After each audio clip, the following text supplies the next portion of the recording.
Hey entrepreneurs, my name is Asandantile and I am a business coach and a business mentor, and I help my clients build and sustain thriving businesses. Welcome to our series on financial planning for entrepreneurs, where we talk about one of my favorite topics and something that I believe should be a key consideration for every single entrepreneur, and that is how risk management can support the growth and sustainability of your business. So, we've spoken quite a bit about the importance of knowing the risks that your business is exposed to. And risk identification is, in fact, the first step in the overall risk management process. So, in this video, I want us to take a step back and look at the overall process so that we can start talking about what should happen after you have identified these risks. The risk management process is a structured, almost continuous cycle that organizations use to manage risk. And really, the purpose is to improve decision making and to support the long-term sustainability of an organization. In its most simplest form, the cycle has three main steps. And that is number one, identification. Secondly, the analysis part. And then thirdly, response. To identify your risks, you start by asking what could go wrong. Now, as part of you and your team's brainstorming session or process, you can start potentially looking at what is happening internally by reviewing past projects. You could look externally as well by examining some of the failures of your competitors, for example. But effectively, what you're looking to do is think as wide and as far as possible and make a list of every possible thing that could go wrong, and then group these into risk categories, such as, financial risk. It could be legal risk, It could be compliance risk, market risk, or even technology risk. Whatever it is, you want to sort of whittle your list down into groups of similar risks. And this is going to help you to pick up on patterns. You'll be able to pick up on things that may need to be prioritized over others, or you could even start picking up signals that point you to things that are bubbling under the surface and could actually be presenting as emerging risks that you should be concerning yourself with. The next step is then to analyze these categories that you've created.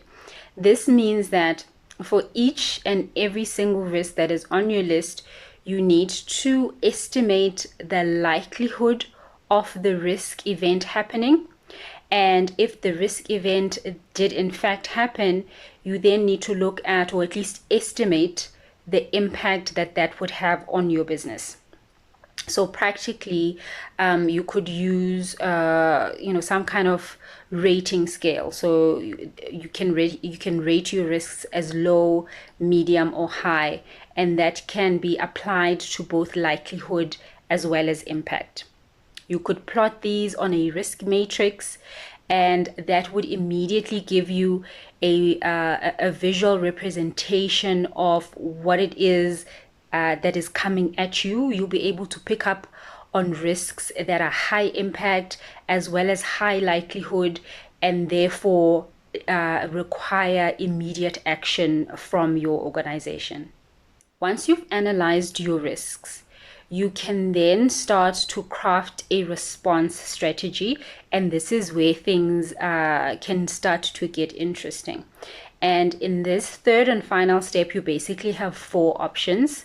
One is to avoid the risk. Two, you can reduce or limit it. The third is you can transfer the risk. And fourth is you can accept the risk. So let's go through what each of these responses actually means. So the first option is to avoid the risk. Now, this doesn't mean bury your head in the sand and pretend that the risk doesn't exist. What it means is that you would be making changes to your strategy or your strategic plans and the related activities so that you can eliminate that risk completely. The second option is to reduce or limit the risk. And this, simply means that you would be taking action to minimize the likelihood of the risk occurring or the impact that that risk would have on your business if it did occur. The third option is to transfer the risk. This means that you would share the risk with a third party, and this could be in the form of either a partner or an insurance company. The fourth option is to accept the risk, and this simply means just living with it, but taking steps to actively monitor it on an ongoing basis. Now, let's just quickly look at a real world example. Imagine that you are running a small e-commerce business, and your two biggest risks are: one, supplier delays, and two, website downtime. So you could reduce supplier risk by ensuring that you have more than one vendor to rely on. You could look to transfer risk, let's say the website risk in particular, by paying for a reliable hosting service with some uptime guarantees, as it were.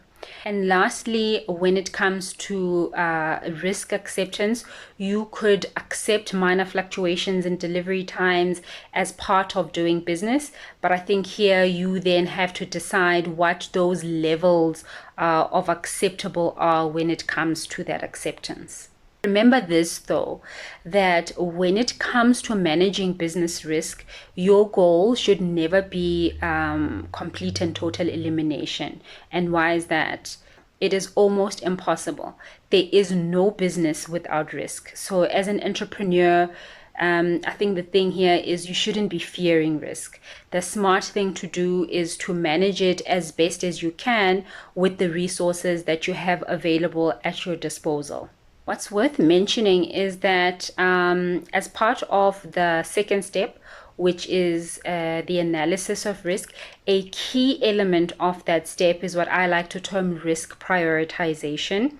But I do feel like it would be best to cover that in a separate video. So I'm not going to include risk prioritization in this one in particular.